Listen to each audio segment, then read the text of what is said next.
Awesome. So my name is Kelsey Schmitz, and I am the school mental health lead for the Northwest Mental Health Technology Transfer Center. And I work for the University of Washington. And the school mental health supplement for the Northwest Mental Health Technology Transfer Center is housed at the SMART Center, which is the School Mental Health Assessment Research and Training Center. And we're excited to have you for our session today, which we'll tell you a little more about. But as we get started, our funder, SAMHSA, asks that we provide a disclaimer that the views, opinions, and content expressed in this presentation do not necessarily reflect the views, opinions, or policies of the Center for Mental Health Services for SAMHSA or the U.S. Department of Health and Human Services. So at this point, we just want to take a few moments for a land acknowledgement. The University of Washington SMART Center and the Northwest MHT acknowledge that we learn, live, and work on the ancestral lands of the Coast Salish people who walked here before us and those who still walk here. We are grateful to respectfully live and work on these lands with the Coast Salish and Native people who call this home. We also have a panelist that's joining us today from the University of Maine at Farmington, and they're located on the land of the Wabanaki, which includes the Penobscot, the Passamaquoddy, the Maliseet, and Micmac peoples.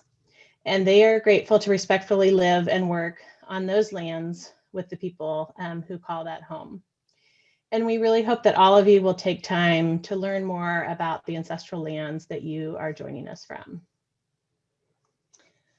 So for those of you who may not know much about the Mental Health Technology Transfer Center network, it was funded by SAMHSA in 2018 and includes 10 regional centers, a National American Indian and Alaska Native Center, a National Hispanic and Latino Center, and a National Network Coordinating Office.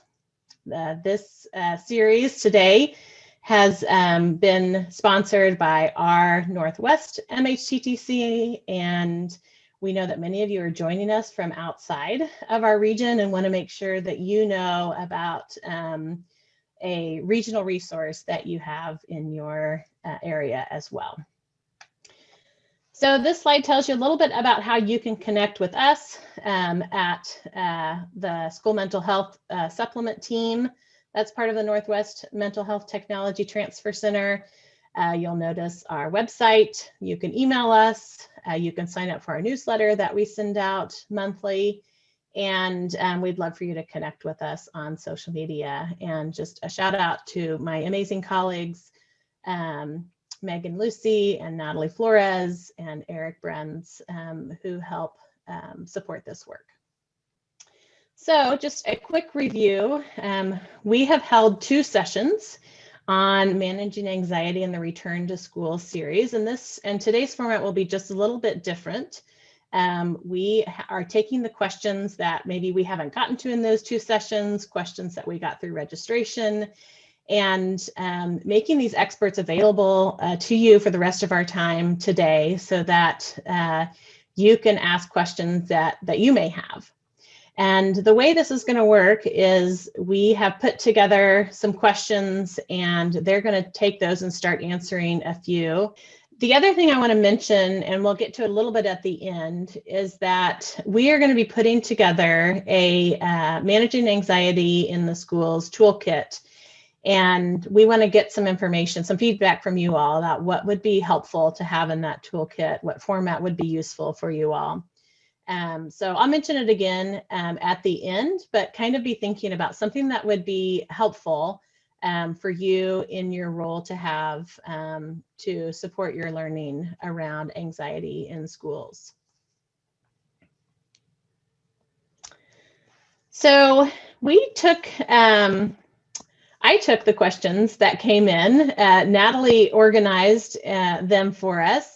And then I'm always looking for a good excuse to do a word cloud. So I thought it would be neat to throw the questions into a word cloud and see some of the more common things that showed up. And then I also provided you some of those categories or topics that showed up in some of those questions.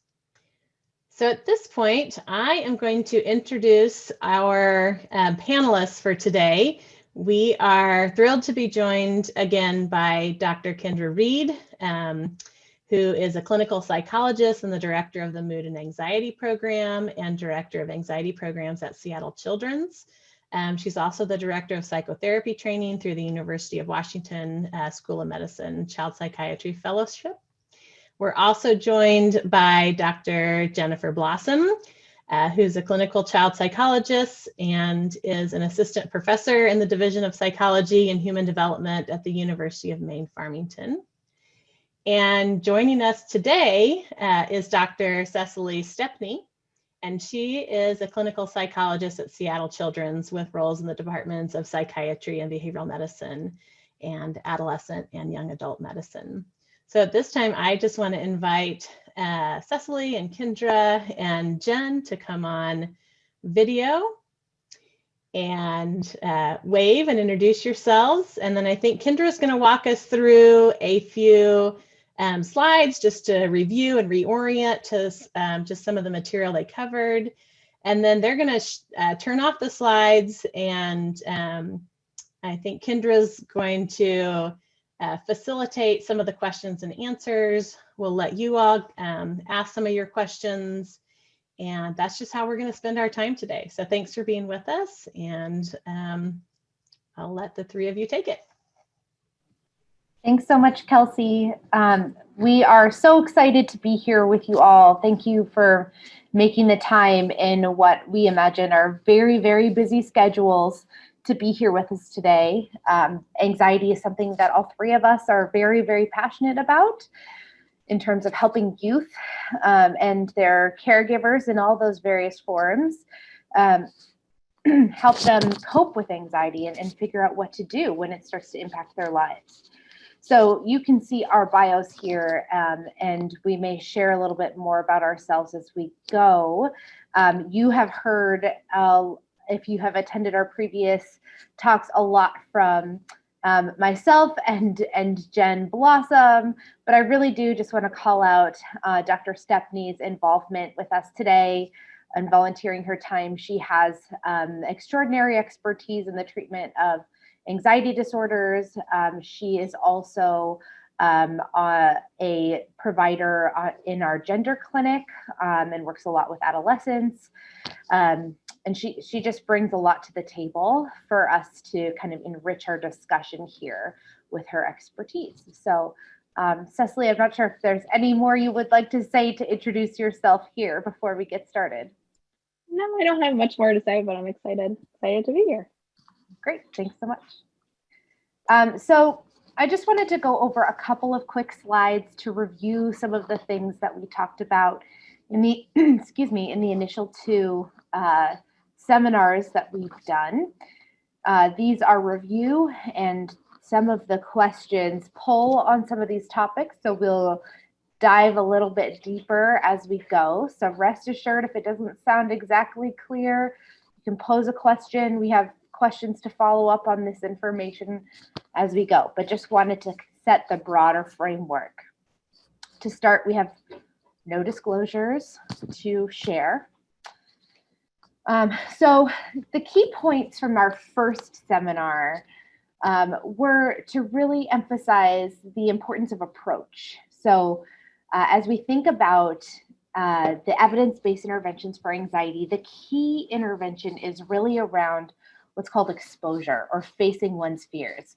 So the key way to help youth when anxiety is problematic and affecting their lives is to help them approach the things that are anxiety provoking to them.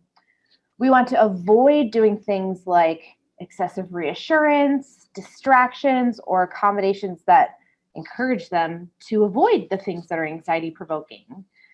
There are ethical boundaries here and limits, as we talked about. We want to make sure that if we're doing an exposure, it is something that is objectively safe and is something that is important for the youth to learn how to cope with in their lives. What's not harmful but not proven to be helpful for youth with anxiety are strategies like relaxation strategies, journaling, other skills. These things are not tied to treatment outcome. In fact, we have there was an article that just came out that showed that when relaxation skills are a part of treatment, it actually limits or slows down progress in treatment for anxiety. We also know that this sends a conflicting message. Relaxation sends a conflicting message about the potential harm of those bodily experiences of anxiety, of like, anxiety is not harmful, it's a totally normal experience, but calm your body down, relax. And that inadvertently tends to build a fear of somatic arousal for anxiety. So instead, we want to help kids ride the wave, know that this is going to come up and it's going to come down. We don't have to do anything to make it go away. Some key points from part 2, and Jen and Cecily, feel free to jump in if you have more to share here, but really just want to rocket through the slides so that we can get to the questions. From part 2, we talked about how the COVID pandemic is affecting communities of color disproportionately. So we talked about how that is true in terms of objective safety, illness, the impact on available resources, and then subsequent impact on mental health, and knowing that a lot of these communities really struggle to get fair access to mental health resources. We also talked about how some of the primary mental health impacts from this pandemic appear so far to be low mood due to isolation and anxiety due to uncertainty. There's a great deal of uncertainty still, even though there's a lot of hope that there's an end in sight for us.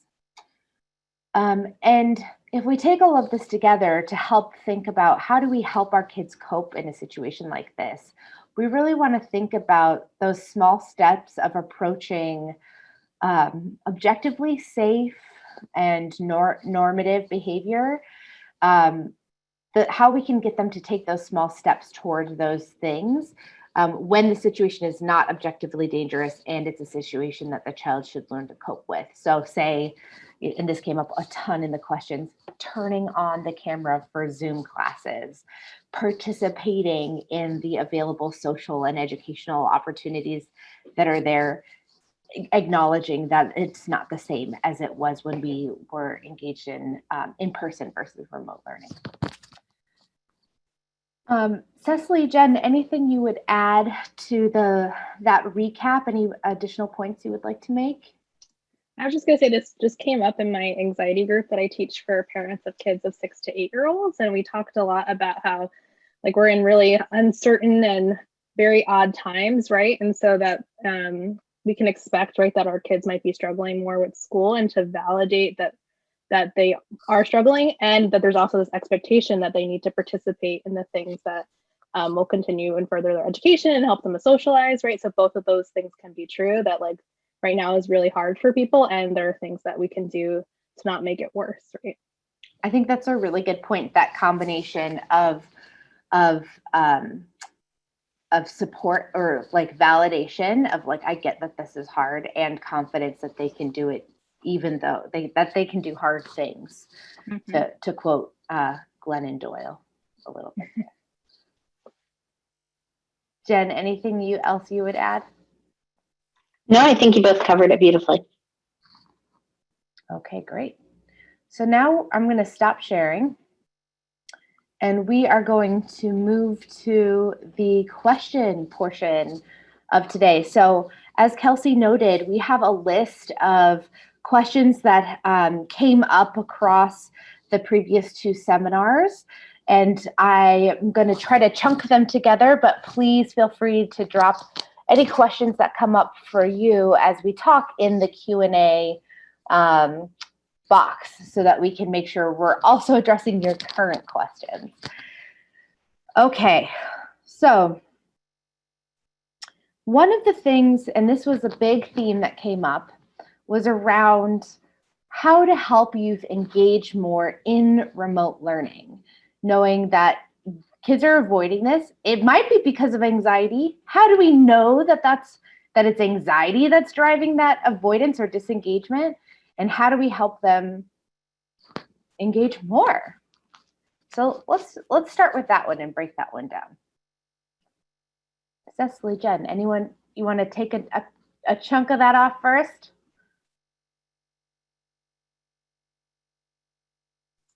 I thought Jen was going to unmute. Yeah, I mean, I think it's tricky, right? Because like as we were just talking about before, that I think there is, serious Zoom fatigue and all of these things that make remote learning really challenging. And so I think sometimes it's a little tricky to know, is it anxiety or is it not? And so one thing that I've talked about with a lot of parents recently is just making things kind of time limited or more manageable, right? That we have to set expectations that we think that students can reach. And you don't want to say like, okay, you need to sit on your computer for 6 hours because that's unreasonable, but maybe let's sit on the computer and do this one class and then we'll get up and take a stretch break, right? Breaking things down into smaller chunks so it's more doable. I know for some parents of younger kiddos, they've also found success like, well, I will sit with them for this period of time and get them started and I can go, tend to my own work and come back. Just trying to figure out how to do that balance, I think, is really tricky. And sometimes having a parent sit with you is like a nice mini exposure step to then have the kids be able to sit on their own too.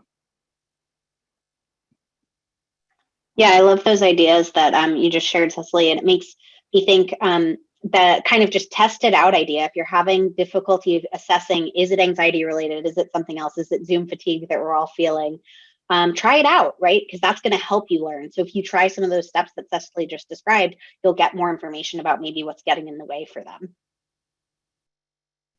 Yeah, that's a good point. It almost doesn't matter at first in terms of what your first step is, whether anxiety or another emotion is driving the disengagement from Zoom, because either way, we're going to be encouraging approach, even if it's task refusal because, oh, it's so boring, or I hate this class, or I'd rather, fill in the blank, do anything else. It doesn't matter. And as we start to approach the situation, set goals, reinforce that approach with some positive reinforcement, we learn more about what the true drivers are, what your kids are thinking. And I think one of the things that Cecily said right at the beginning is key here, just to validate that this is hard, even if you're not sure exactly why it's hard. For the child in question, like, I get that this is tough right now, and I know you can do it. Sorry if you can hear I'm going to try to close my email in the background. So I think that is really important as well. And I think too, you just mentioned, Kendra, like rewards and reinforcement is so key. And for different people, you have to incorporate that in smaller chunks of time, right? For some people, they need it like every 10 minutes, and for other people, it can be a whole day. And some of my parents recently have found a lot of success in recruiting teachers to be the ones who are doing some of the monitoring, if you have a teacher who's able to do that. So then that it takes away a little bit from the parents having to constantly be monitoring their kids, which isn't feasible for everybody. So if it is within the wheelhouse or abilities of teachers to help with that, I think it can be really helpful.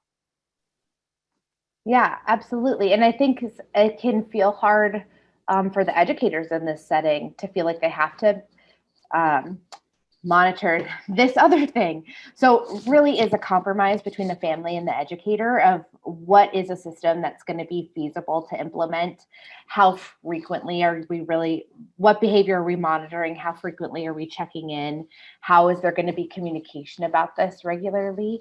There's never been one plan that has looked the same from like patient family to patient family that I've used with schools.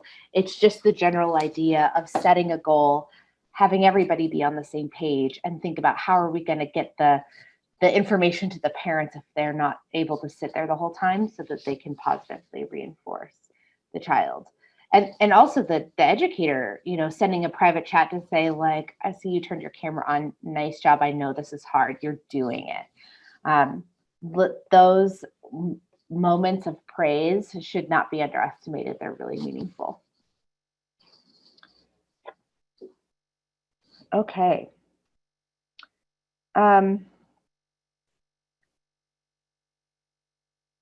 So So there was one question that came up that said, is it helpful to pull all the way back for a student who is very anxious, to pull them out of school entirely to homeschool for a year of one-on-one, then a year of a smaller number, social situations, etc.? And I just want to jump in here and say that our environment right now is restricted because of the pandemic. So there are things that we're dealing with now because we have to in order to stay physically safe from a virus. And what we know is that remote, or homeschool or remote learning really hits anxious kids in a sore spot. It really limits their ability to learn that this is not as bad as they think it is. So I would not recommend unenrolling youth for say a whole year of homeschooling because they're very anxious.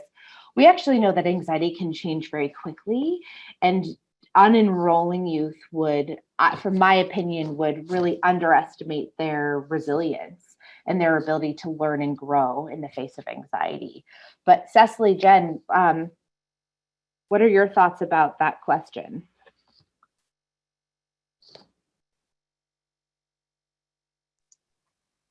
Oh, now we both unmuted at the same time. Go, Jen. You go first. I was going to say, I think it's certainly a complicated question, as Kendra acknowledged, with everything that we have going on here. But I think in the same way as we were just talking about finding the small steps forward, I think we always want to make sure we're not overcorrecting, right? So if we find what's currently working, or what's currently not working, rather, we want to kind of better understand that situation and figure out how we move towards the goal, not take big steps farther away from the goal, because then it just gets harder and harder to do that, right?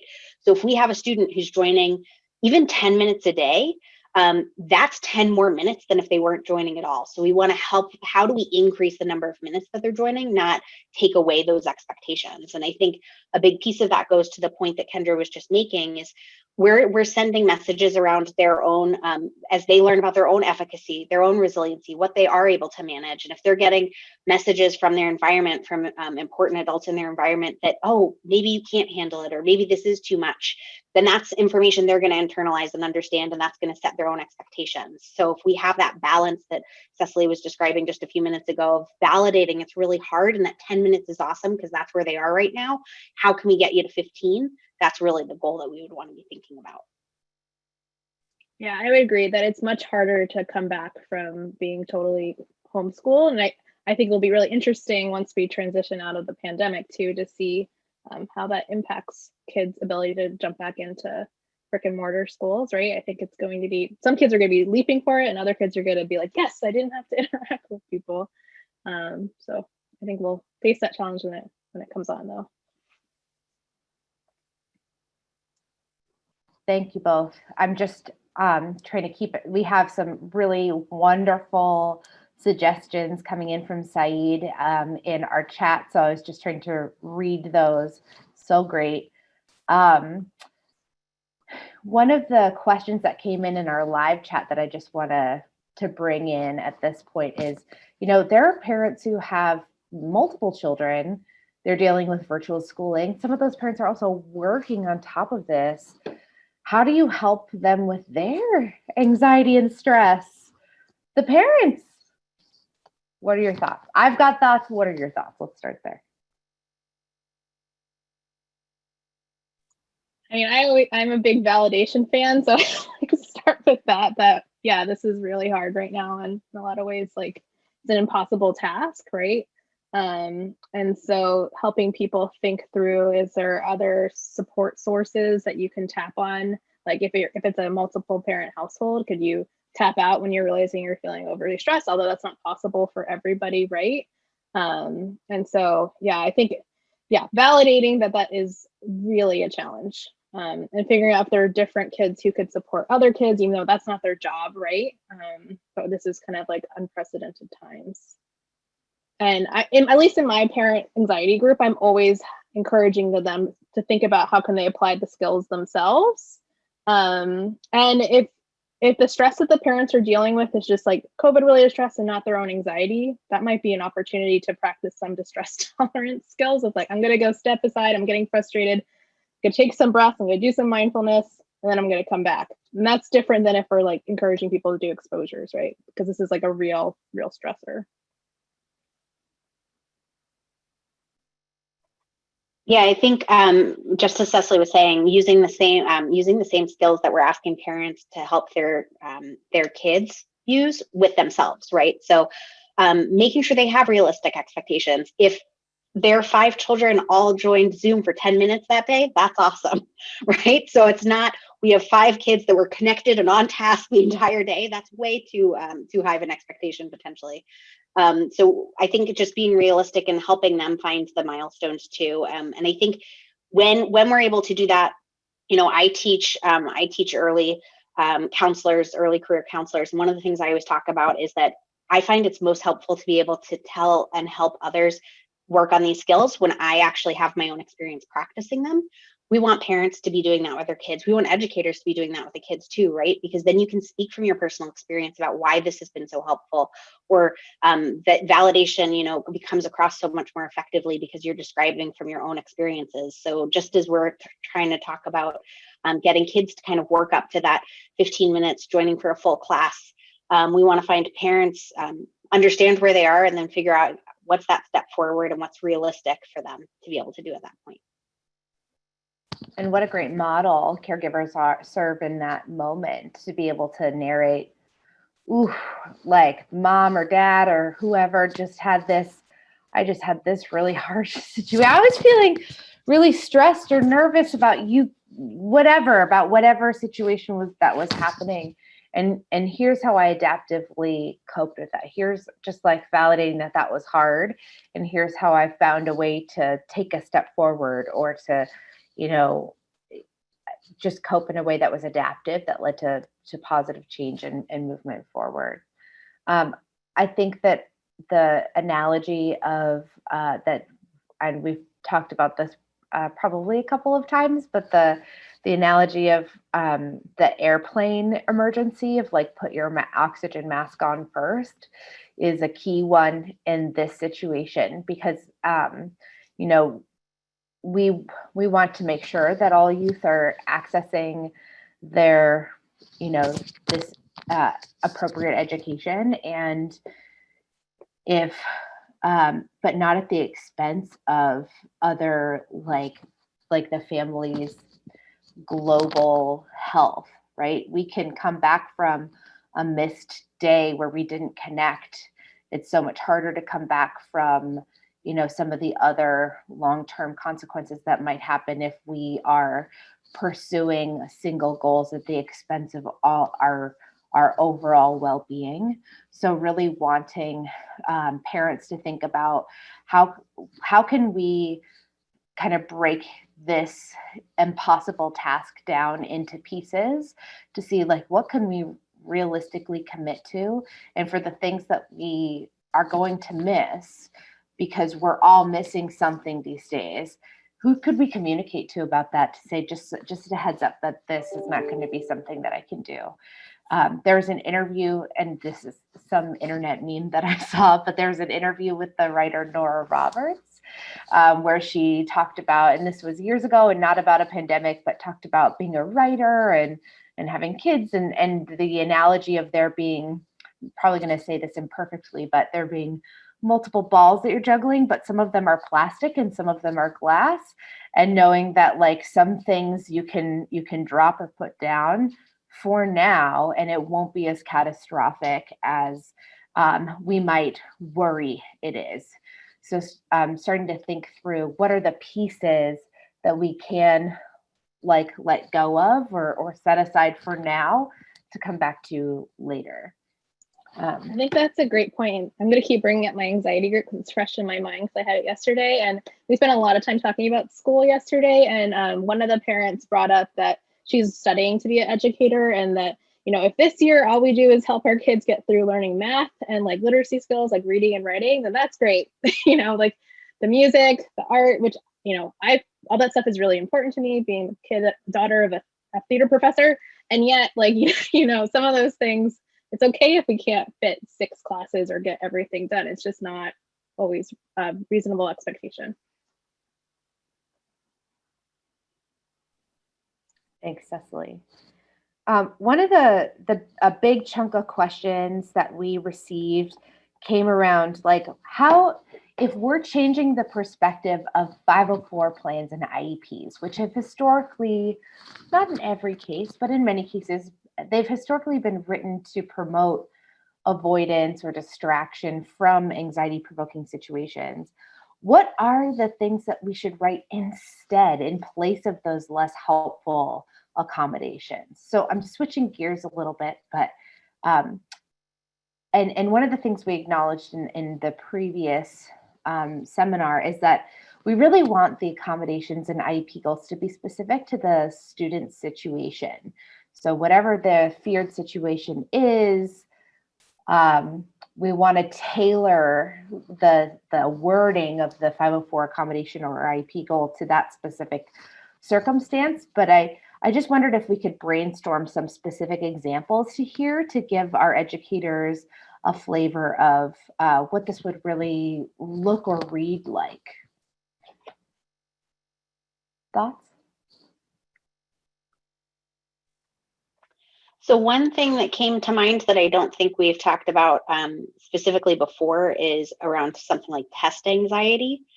And I think one of the things that really gets in the way that I've seen frequently is that the same accommodations that would be applied for a child who might have ADHD or some attentional concerns are also applied to a child where it's test anxiety is driving performance issues.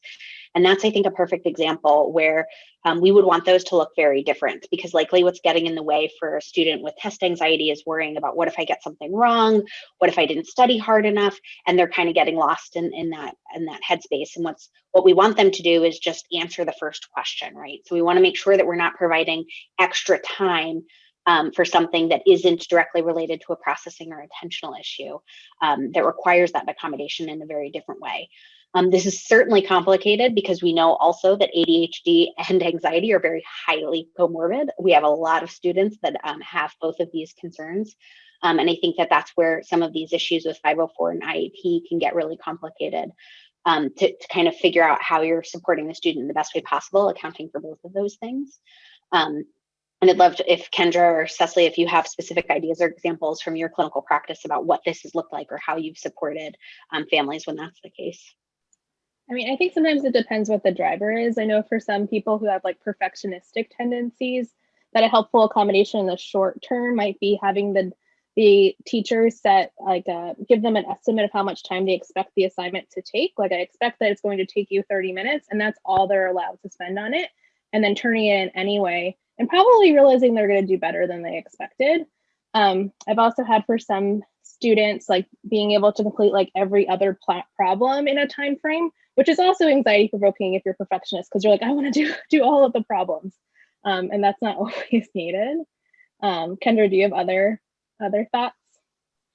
I think those are really great ones, and it highlights one of the key things that we often see in 504 plans and IEPs, which is this allowance of extra time, which is often a trap for anxiety, because it's not that our youth with anxiety are using that time adaptively or effectively. They're using that time to worry more, to overcorrect, to overdo their work. And so it ends up being counterproductive and thus contraindicated really for special education plans for youth with anxiety.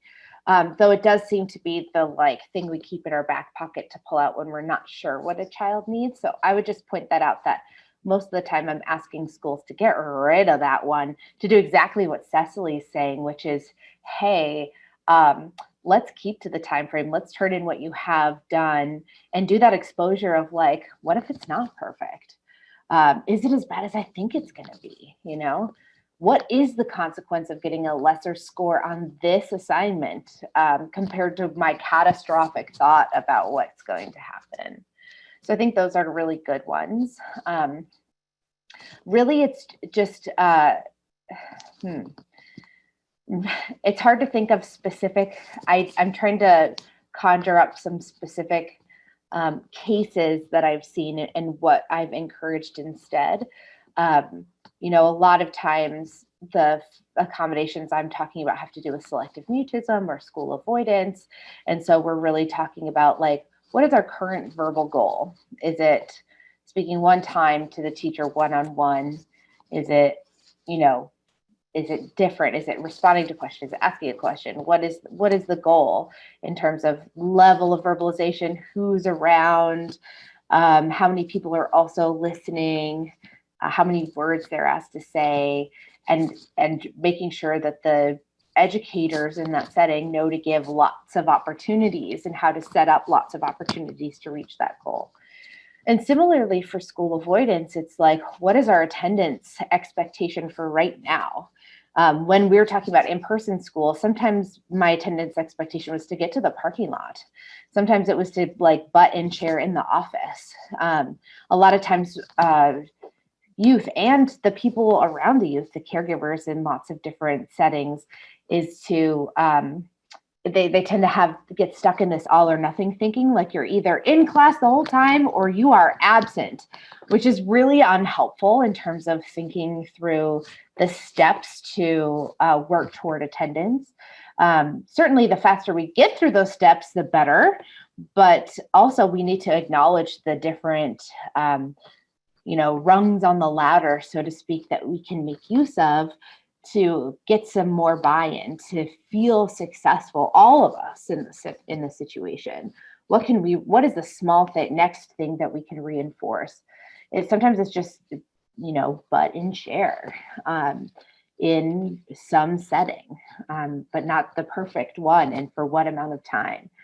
For test anxiety, that's a hard one to break down, because I want to know more about like that's almost too broad. Is it perfectionism? Is it worry about like other people seeing their score and thinking something bad about them?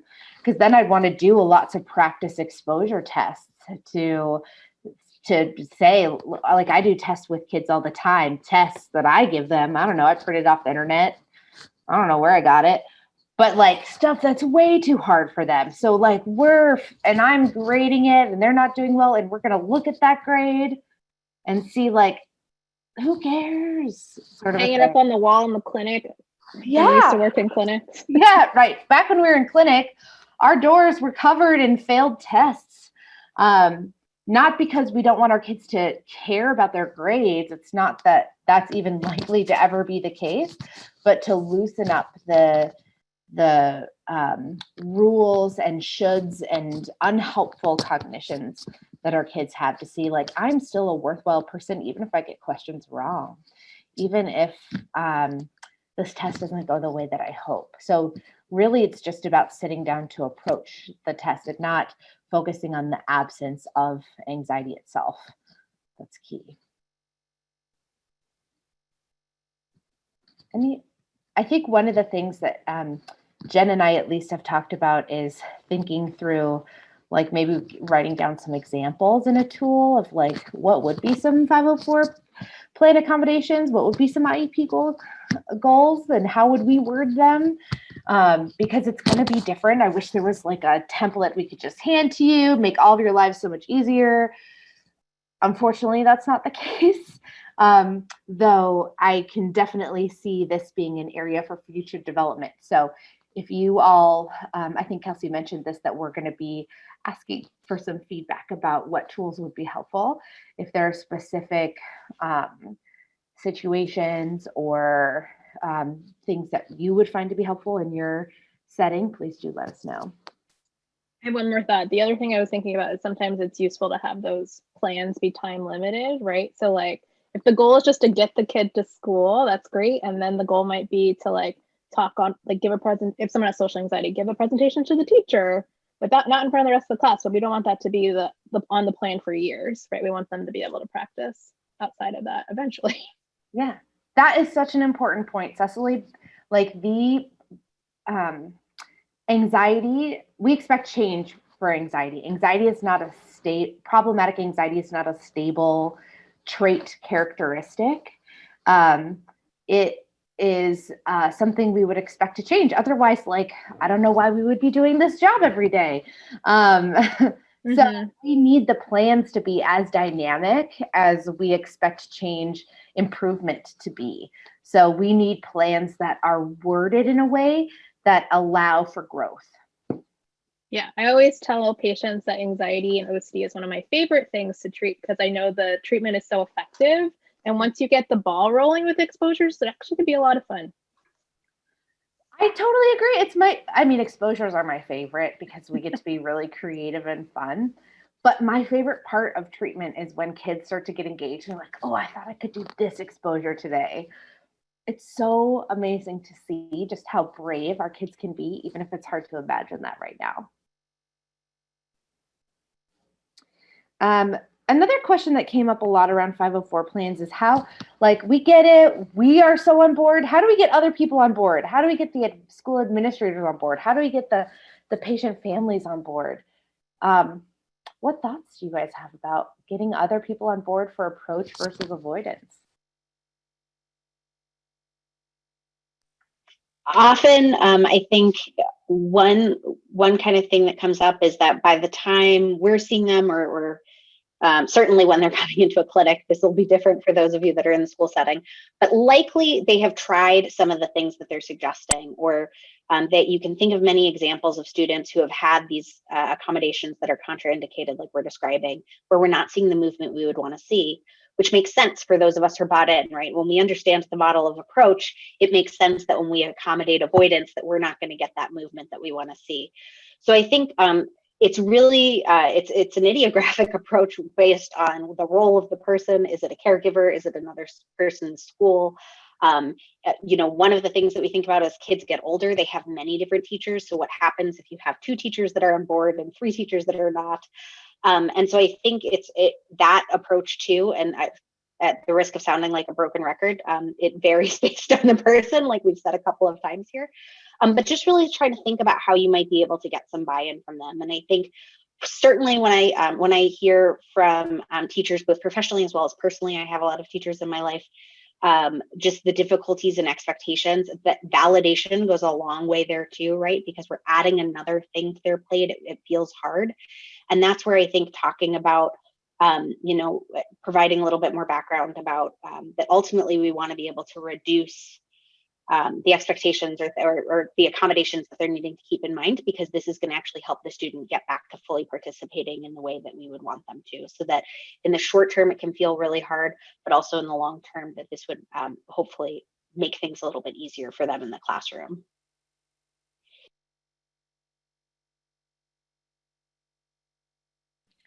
I just acknowledging that this is hard. I spend a lot of my time having this conversation with different people in the school, with different parents, because everybody who goes into education, well, I would hope, but I would imagine that most people that go into education do so because they care a lot about kids. They're compassionate, well-meaning people, and it feels super counterintuitive when people like us come in and say, yeah, actually, we need the kid to feel distressed, though. That's how they learn. It feels really like, oh my God, tough love city. Like, this is the worst. Ultimately, that is the approach that has the most empirical support, and that we see people get better. And there's a way to do this in a really warm, supportive way. So it's not, punitive to the child. But it does require some ongoing conversation. And I do hope that the tools that we develop out of this seminar are helpful to you all in making the case, both to the other people in your school district that might be in charge of making some of these decisions, but also to the families of the students that you work with. I was just thinking we need a nice handout that summarizes the avoidance cycle and then the approach cycle. Right? Yeah. Of what, and a lot of people, once you explain to them that concept of writing the waiver, like, oh yeah, I've done that before with spiders or the dark, right? Usually people are like, oh yeah, I've done that, and it makes sense, and they're like, well, we'll give it a try. I think that's a good point, that most people have seen this play out in their own lives in a way that they may not give like themselves or the model credit for. But it is like a real life way that we all cope with, hard emotions. Like as simple as these tiny, tiny moments, like this morning when my 2-year-old pulled a candy cane off the tree and I said, no candy in the morning before school. She was very upset. I mean, she wasn't anxious in that moment. She was pissed at me, but it was, she had this wave of upset that then, it left. And I've certainly had moments already today where I've had waves of anxiety or waves of frustration that come and then they go. And our ability to ride the wave and not be, bucked off by the wave or feel like we have to push the wave away is really key. We had a question come in from one of our live participants that asked about 504 accommodations for virtual learning for a second grader with selective mutism. And boy, this is my jam. I love selective mutism, you guys know. So there are a lot of resources out there for selective mutism. So I just want to plug some of those right now. So selectivemutism.org. There's the Selective Mutism Learning free online training course. It's like through Thinkerific or a website domain like that. Stephen Kurtz's online training.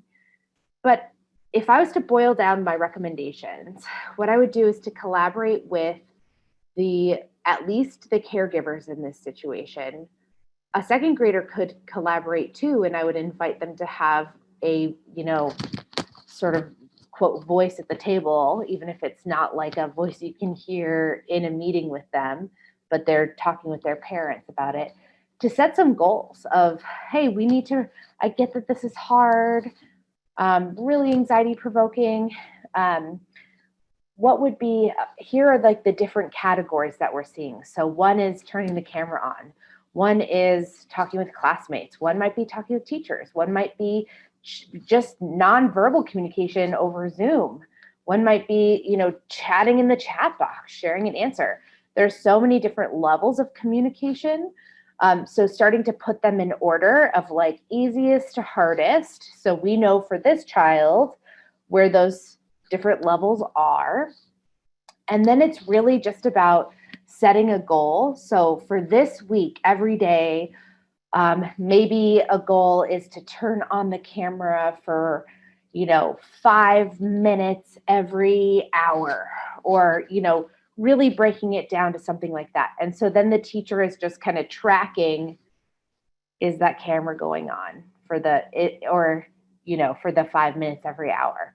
Or maybe the goal is to whisper one-on-one with a teacher, which means we need to make sure we have opportunities to practice that. So when would that be in the day? Would that be in a breakout room when other kids are working independently? I'm going to invite this child to join a breakout room, and we're going to talk about, Harry Potter or whatever that kid is really into, to say like, what house do you think you would be in? Slytherin, Ravenclaw. I don't want to get like some kind of copyright violation here, but just as an example, just some fun, even non-academic questions, and then like pop back, even just one at a time. And then we pop back. So they're really brief moments.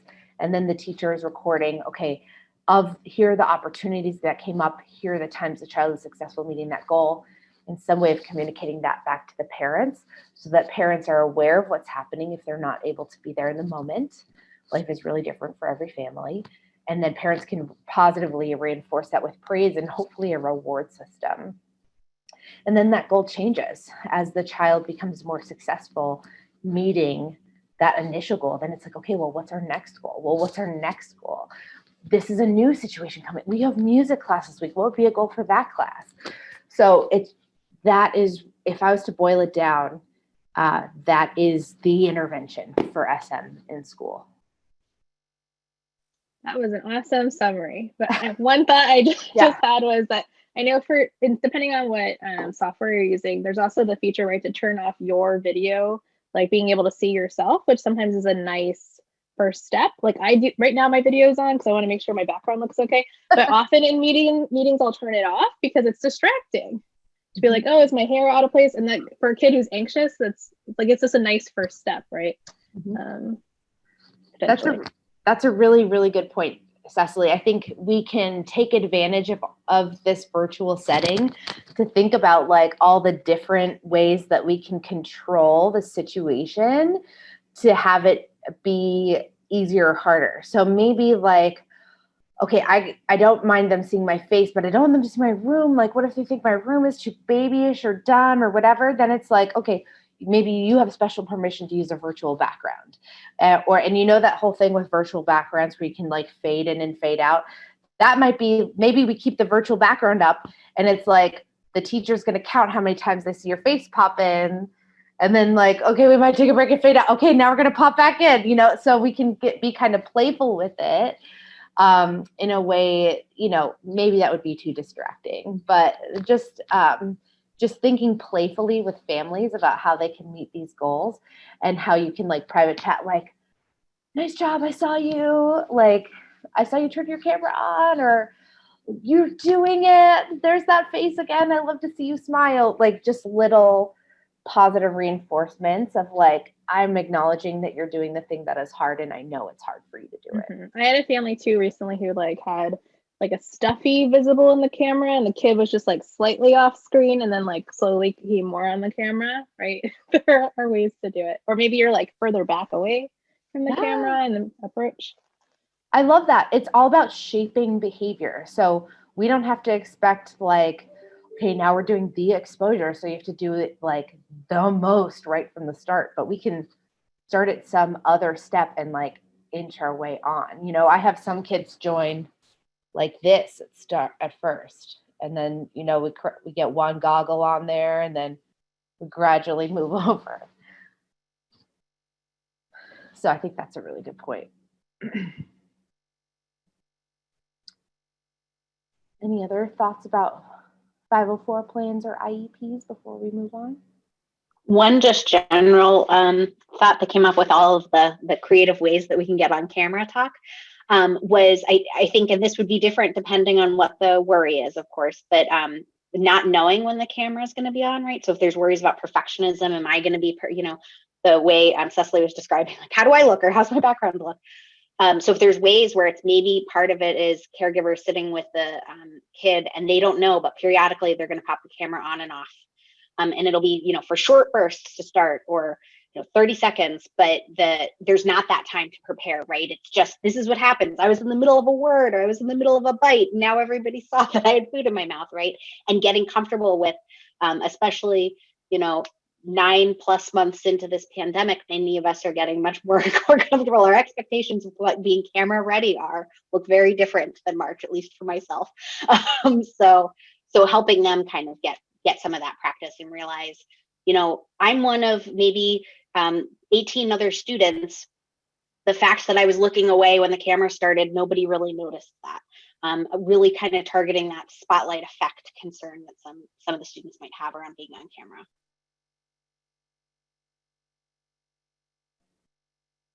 Thanks, Jen. I wanted to jump into a segment of our questions that had to do with some specific samples of students. And there are a few different examples here that I think are going to be really important for us to talk about.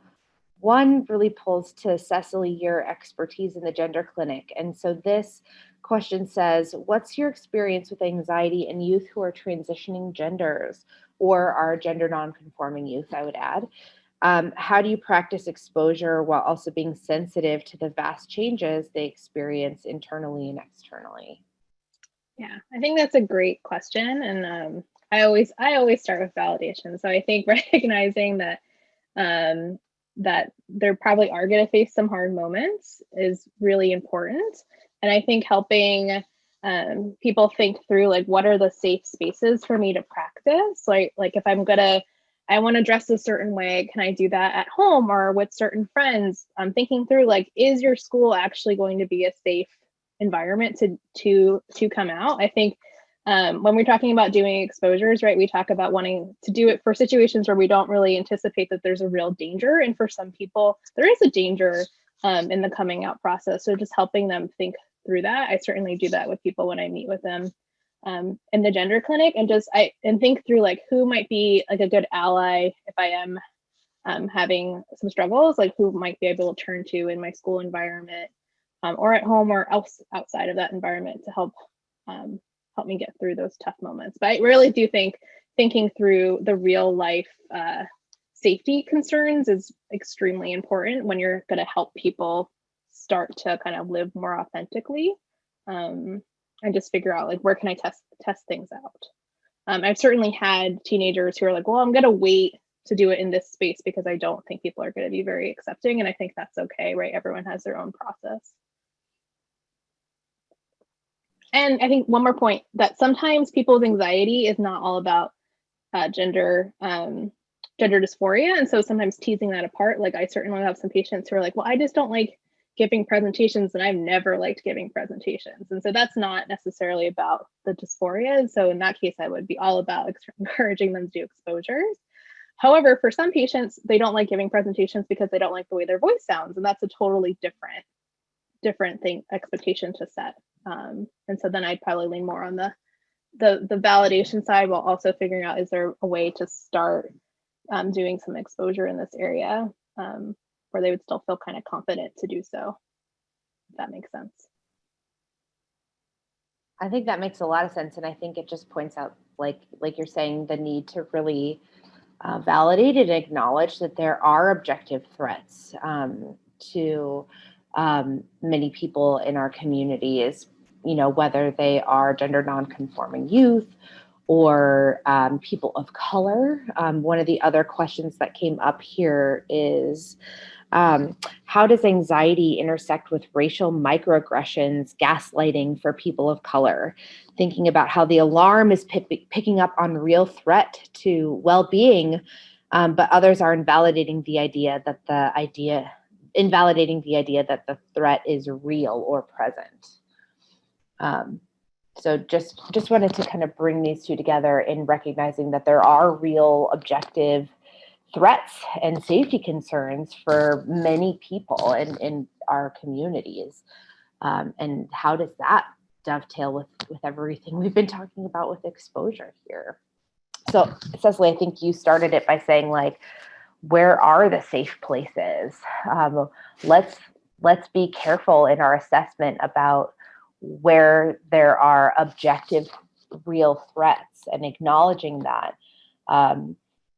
And where are there, are there places, like in your example with the social, presentation, speaking thing, are there examples where there isn't an objective threat and a good place to go, at least start to go after for exposures there?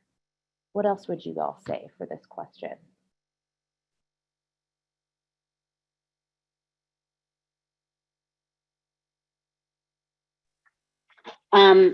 Again, we're going to sound like a broken record here, but I think validation, especially, and in the question itself, really acknowledge this at the get-go. This comes up if somebody feels like they're being questioned about their own experience. And that's infuriating for anybody, I think. And so I think really kind of highlighting for them too, because I think part of it, part of what we want the students to learn is when should it be an exposure? What skill should I use here? And part of that learning process, that's the skill, right? Is when is this exposure? When is this, I need to, I shouldn't have to handle this, or something else is getting in the way. This is an objective threat and I need to be thinking about safety. So calling that out and helping them learn, I think, is a big process there.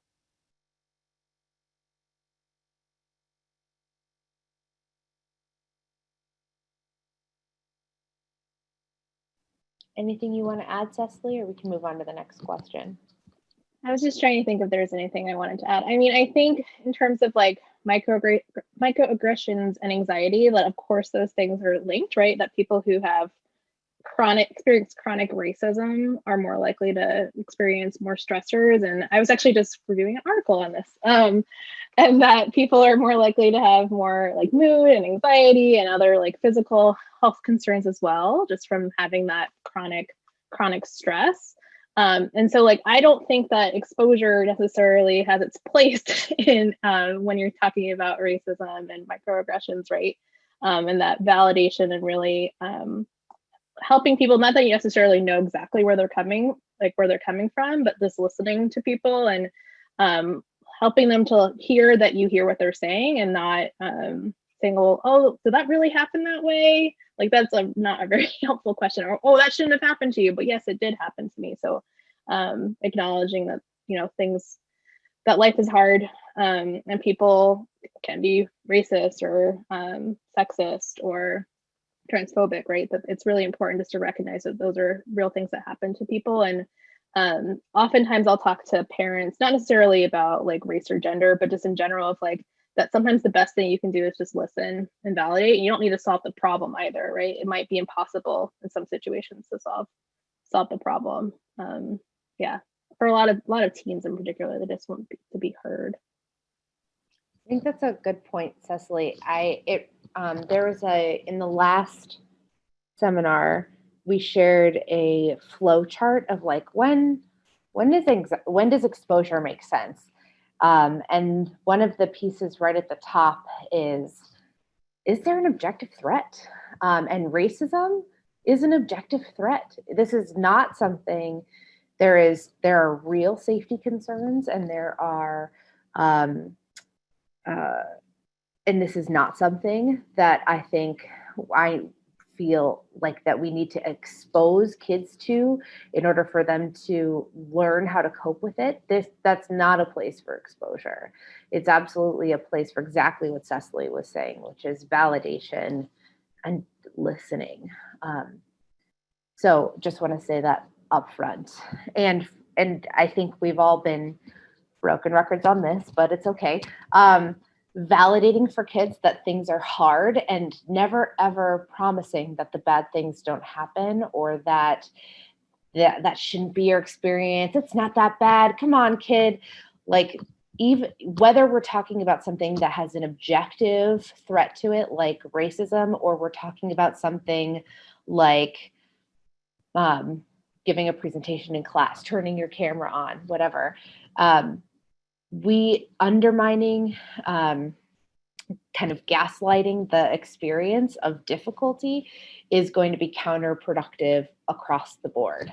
So the importance of validation here is cannot be understated, I don't think. So we never want to tell kids that's not how it is. It's not so bad. But we want to help them when there are no objective threats. We want to help them learn that their maybe a false alarm is going off through experience versus us saying, come on, kid, get over it. It's not that bad. That's not really how it happened. It's not, that will drive them farther away from you and have them feel less heard, more anxious, more distress for sure. Okay. Next population that came up a couple of times has to do with kids with autism. So like, does this treatment look different for kids with autism? I'd say no. We do exposures still with kids with autism at varying levels of functioning. At lower levels of functioning, you might imagine it's much more parent or caregiver driven, much more visual. But youth with autism, it's so common for them to have comorbid anxiety or co-occurring anxiety, and exposure is still the key element of treatment there. Anything else you would say about autism? I think the only thing that I would add is that previously when we've talked about exposure, we've talked about the kind of what we call post-exposure processing or in the moment of more cognitive strategies that are directly related to the exposures to help with the learning. And depending on the level of functioning for that person, you would rely more on the behavioral strategies, so that learning will still happen, and it just needs to happen in a different way based on their different learning ability. So that's kind of the way that you would think about adapting it. But the behavioral principles there are still the same.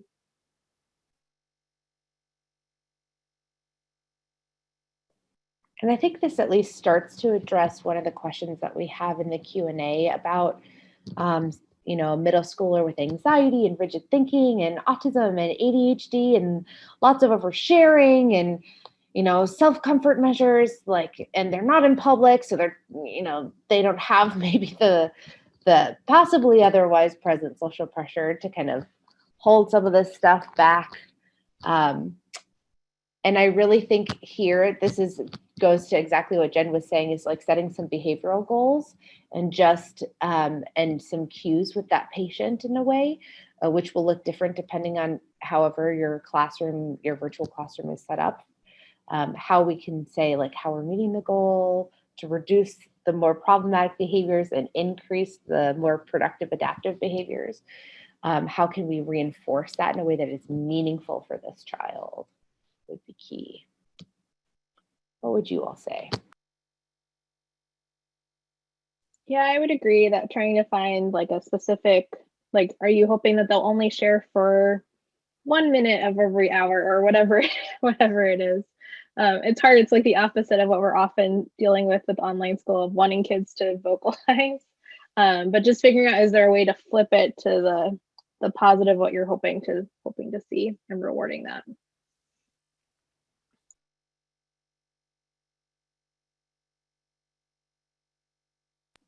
One of the other questions we got in the question section here is, how do we help parents who are intellectually challenged or who are struggling with mental health issues like anxiety?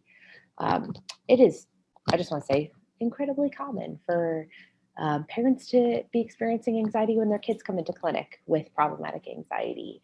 Anxiety is highly genetic. It's also, perpetuated through social learning. So very common for them to run in families because of either the biological link or just the environmental link. I'm going to pass this question over to one of my fellow panelists as my dog loses her mind in the background. So.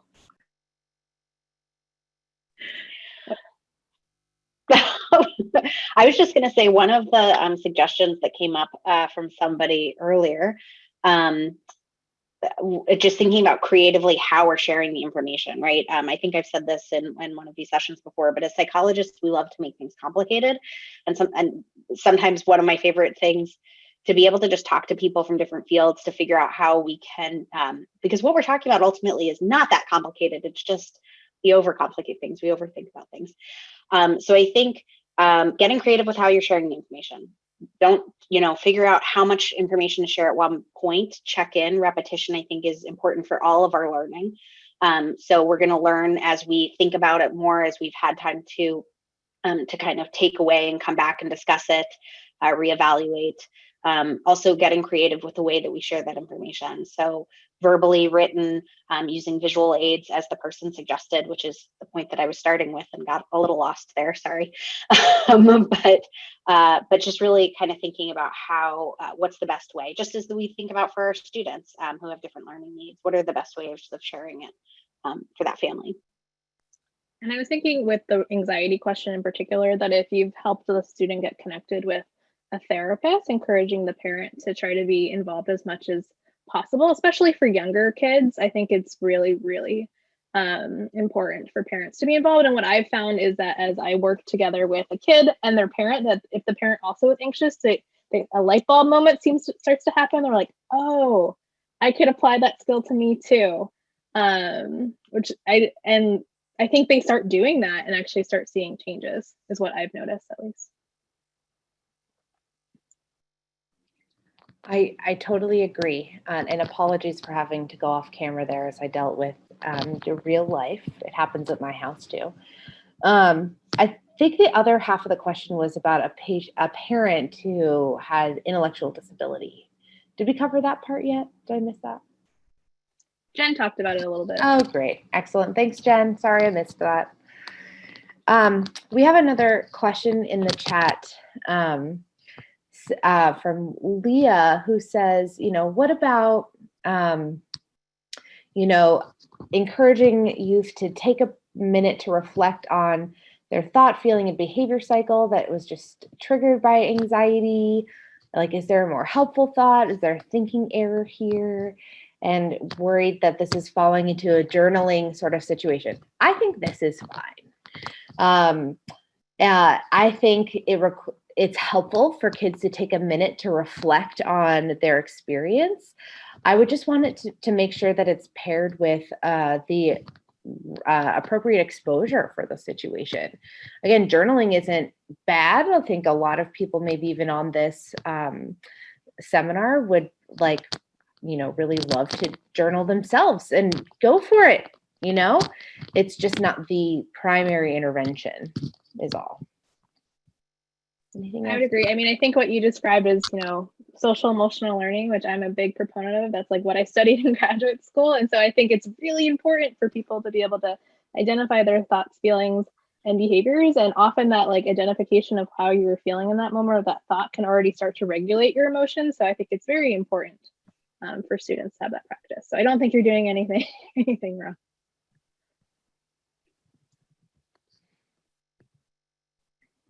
Okay.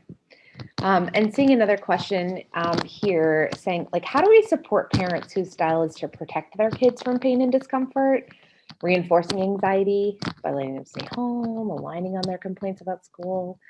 And oh boy, is this a tough task. You guys have heard me talk a lot. I'm going to pass it over to my co-panelists. Take it away, you guys. I always start my parent-only seminar talking about this exact issue and saying, as parents or as caregivers, we're biologically driven to take care of our kids. So it makes perfect sense that you don't want to see them in discomfort or pain. I know with my 3-year-old, if she starts to cry or get upset, I don't want that to happen. I also look out for danger for her, probably more than she does for herself. So it's totally natural to do this. And at the same time, it might not be helpful in the long term to continue on in those patterns. So think about, are there ways that I could change my behavior to let them experience a little bit of anxiety and realize, one, that the kid can realize that it's not as bad as they think, or that they can write out that way, but also for parents to realize that, they can do that hard thing and the world didn't end either. I think that's can be a huge aha moment for parents as they start to let go a little bit too. Yeah, one strategy that I've tried to kind of get parents to that point that Cecily was just describing is kind of taking a step back and thinking about a values perspective and what their view is of their role as parents, what their goals are for their child, and then try to highlight some discrepancy between what they're currently doing and how that might get in the way of the goals that they have for their child. I think this comes up, that this idea comes up a lot when there's high expectations, high functioning families sometimes, and realizing that if you want your child to be able to successfully take these steps independently, then you need them to take the earlier steps before they're able to do that, right? So kind of starting there and thinking more broadly about, again, kind of thinking, I was just talking with somebody today and I just loved this metaphor, but if you think about artwork, specifically pointillism, if we're getting so fixated on the one dot, then we lose the whole rest of the picture of seeing the people sitting on the side of the lake, seeing the different animals in the scene, right? So taking a step back and allowing them to connect their specific parenting behaviors and moments to their broader kind of views on parenting and their goals for their child.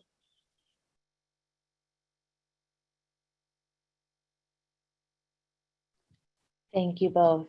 I think we're going to stop there, and I'm going to pass it back to Kelsey. For sure, we didn't answer every single question. We would love, if we could have 5 more hours to do that, and you guys really wanted to sit with us, we could do that. But we will use this information to help build some tools that will hopefully be helpful. So otherwise, take it away, Kelsey. Awesome. Just want to thank the 3 of you very much for answering those questions that were submitted ahead of time and taking some of our live questions. I've just learned a lot myself as a parent, and appreciate the time that you spent with us today. So as we wrapped up, I think Kendra teed this up perfectly. Our next step is to work on a toolkit, and we're going to reach out to anybody who registered for any of the sessions and just ask some quick, brief questions because we know everybody's just over-surveyed at this point. If you've got some things that are sort of fresh in your mind about what you think would be helpful, I'm going to ask that Natalie put our email in the chat right now, and feel free to just email us if you think by the time we get a survey out, you're going to forget what you thought was helpful. And then what we'll do is once we get all of that put together, we will wrap this series up late in the spring with a final webinar that will walk you through the toolkit and probably another opportunity to go through to review some of the things that we've talked about throughout the series. And want to say thank you to all of you to participating today and throughout the series, and for the work that you do with families and kids, and hope that you'll continue to reach out to us as you need additional support in the very important work that you all are doing.